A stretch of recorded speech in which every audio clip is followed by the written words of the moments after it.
Donald Trump really thought that if he shut down the government, his Epstein problems would all go away, that if his little bitch Mike Johnson sent his Republican buddies on a paid vacation and they couldn't be confronted by reporters, then no one would be talking about Epstein. But that's not the case. We talked about Epstein the whole time, and now that the House is back in session, those questions that Republicans tried to dodge, they are being confronted with them to their faces, and their answers, they have none. And we saw that tonight when a Republican on CNN abruptly quit his interview as he was confronted about Epstein. We're going to get into it all, but before we do, if I could quickly ask you to leave a like on this video, and if you haven't already and you enjoy our channel, to hit that subscribe button because it goes a long way in supporting our work. Now, before we get into how that Republican quit his interview when confronted over Epstein, I want to start with the biggest Epstein news in the House right now, and it comes from Adelita Grijalva. Hi, friends! I told you if I had an update, I would let you know. So it looks like I'm going to get sworn in this week. After 7 weeks of waiting, I almost can't believe it's true. I am really upset that one of the first votes that I will take is on a bill that does nothing for affordable health care for the American people. And I also have to say that we have to do something to make sure that one person can't silence the voices of 813,000 people. This can never happen again to another member-elect that is waiting in the wings because someone doesn't want to do their job or because they're playing politics. I'll keep you posted on any details. That is soon to be Congresswoman Adelita Grijalva. And I was worried there for a second that Mike Johnson would try to avoid swearing her in, but we now know tomorrow at 4 p.m. Adelita Grijalva will become Congresswoman Adelita Grijalva, and she will be the 218th signature on that discharge petition to move for a vote on the floor of the House, an up or down vote on releasing the Epstein files. Now, I think that Democrats should televise that swearing in. I think they should televise that signature going on the discharge petition. They need to make as big of a moment out of the release of the Epstein files, out of that vote as possible. But it's happening. There is nothing you can do. There's no way you can escape. Republicans shut down this government because of Epstein, and they're going to have to answer for it. And that is what Democrats like Joe Neguse are demanding right now. But I do just want to underscore a point that Chairman McGovern made. And in particular, I say this, for the press that are gathered here. Many of you whom have covered the developments in this Capitol for a long time, who were here when Speaker McCarthy was Speaker, when Speaker Pelosi was Speaker, when Speaker Ryan was presiding. This is one of the most shameful episodes, in my view, in the modern history of the Congress. The decision that Speaker Johnson made to recess the House for 54 days, to send Republican members home on paid vacation for 8 weeks, is disgraceful. It is a debasement of our Constitution. It is unprecedented.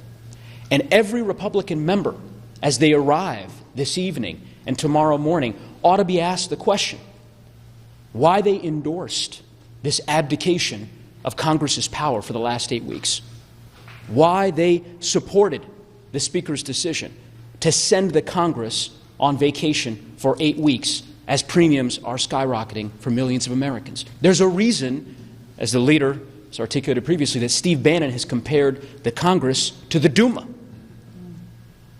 It's because that is the way in which Speaker Johnson and House Republicans are functioning. And it is time for accountability. As the leader and as the whip referenced, Republicans have an opportunity now that they finally ended their 54-day vacation to do the right thing.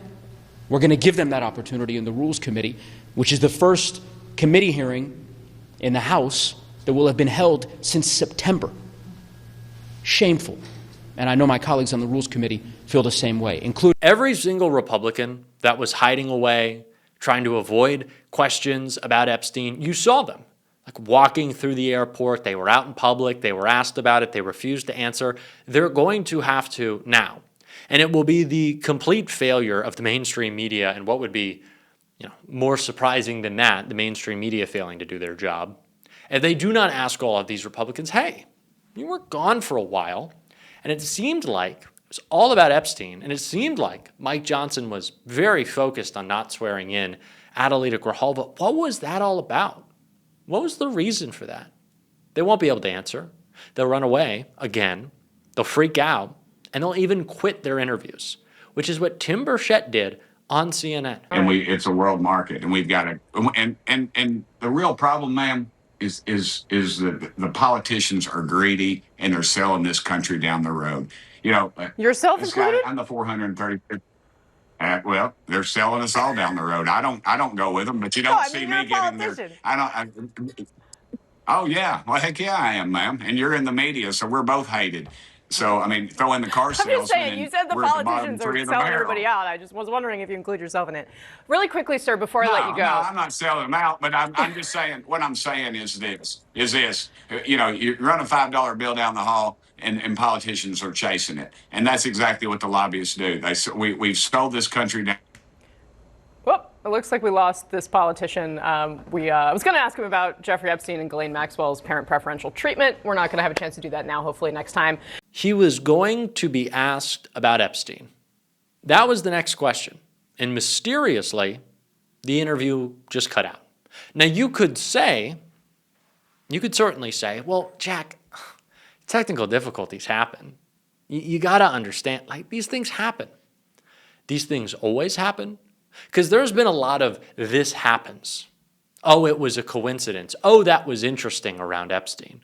And so I'm not really gonna take any of this was just coincidence. You're making too much of this. I will make too much out of everything having to do with the Epstein files. Because what I know, Tim Burschett and his staff know, is the next question that was going to be asked of them was about Epstein.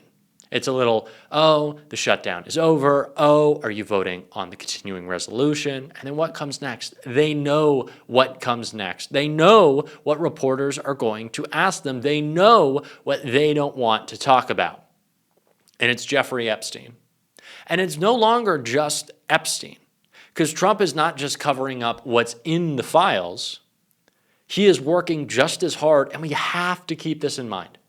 That Donald Trump is working just as hard to cover up what's not in the files. The Epstein associates, who were wired hundreds of thousands of dollars, that NBC News is still trying to get their names. The DOJ is blocking it.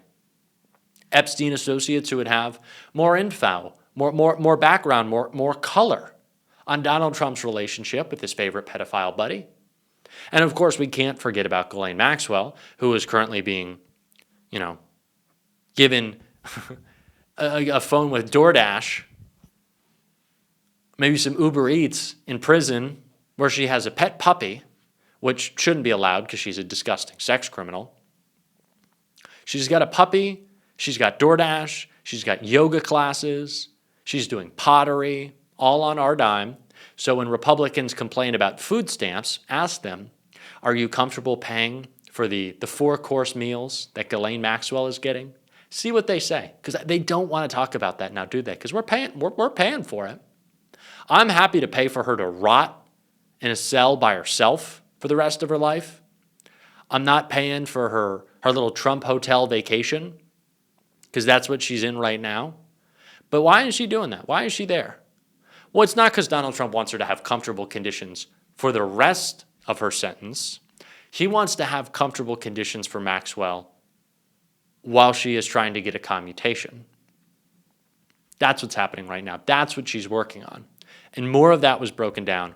This very important update by Congressman Jamie Raskin right here. She does provide, Ms. Grahova, our highly acclaimed and highly expected new colleague, will provide the 218 signature on the discharge petition that will put the legislation demanding the complete Epstein file on the floor of the House. Now, they've obviously had a lot of time to do whatever they want to do to that file, to scrub that file. Remember that they had FBI agents working around the clock to go and search for Donald Trump's name, his image in videos, photographic, the evidence in emails, texts, you name it. And I take it that the plan is here, and I'm just trying to put the different clues together, to bring Ghislaine Maxwell in, where she will pronounce Donald Trump and perhaps Jeffrey Epstein completely innocent of everything. I mean, this is a woman who refused to testify at her own trial and yet was unanimously convicted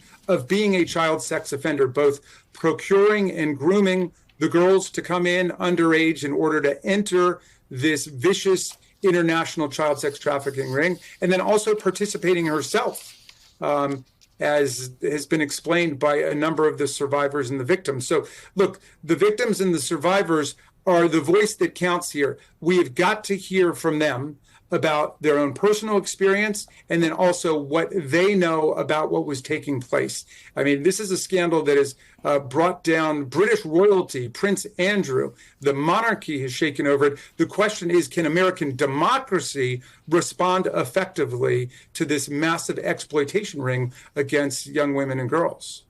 I feel the need to speak up for Michael Steele. If he were here, he would say, yeah, this is why you got to free the Epstein 218. Apparently that is coming closer.